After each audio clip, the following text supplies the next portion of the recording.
Hello guys, Ranch Boss here. What I'm going to do is I'm going to walk you around just a small part of the ranch, and I'm going to show you where the hogs hide and how you can find them. So let's get started on our little walk here. It's springtime here, and the grass is starting to grow, and it's growing a few inches every day, and it won't be long before this grass can be 3 and 4 foot high. Now, when you're doing a spot and stalk, when you see brush piles like this, you better be aware. Don't just look over there and say, I can't see anything. That's not the way it works when you're hog hunting. You have to walk up to these brush piles, and while I'm doing this video, I'm thinking, okay, a hog's gonna run over me while I'm doing this video, so I don't have a gun and I'm a little nervous doing this, but we'll see what happens. Might make good footage if I get knocked off my feet. But stuff like this, the real thick stuff, this is where the hogs like to hide. Thick stuff in the shade, because it starts getting warm really quick. When it gets green, it typically gets warm. Now if we go back in here, you can tell that's an old bedding place right there where the ground is rubbed out.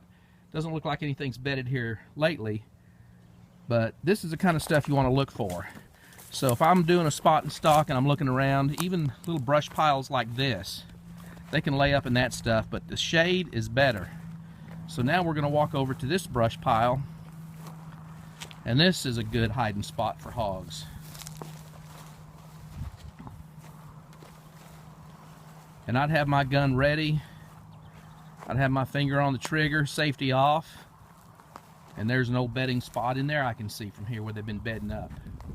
In the shade, that's what... I thought I saw a hog there. I'm a little jumpy doing this with nothing more than a camera in my hands. Nothing there.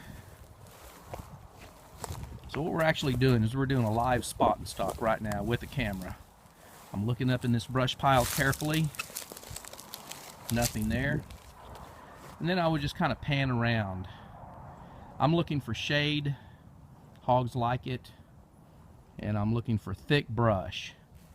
And if you'll move slow, this isn't a jogging track. A lot of guys get out here and they start moving so fast that they call me in an hour. Okay, I've done it. You've done what? Well, I've already walked the whole part of my area. I said, no, you haven't. It's impossible. This is a slow hunt. Take your time. Look around. Listen. It's hunting. Use your instincts. If you were a hog, where would you want to lay up when it's 90 or 100 degrees outside? And in the springtime, it starts hitting 90 pretty quick. Today just happened to be a comfortable day. It's not hot yet, but it's around the corner very quick. So this is the way you want to do it. Just look around, pay attention to brush piles, and you guys will have a successful hunt. Take your time and have a good time. We'll talk to you soon.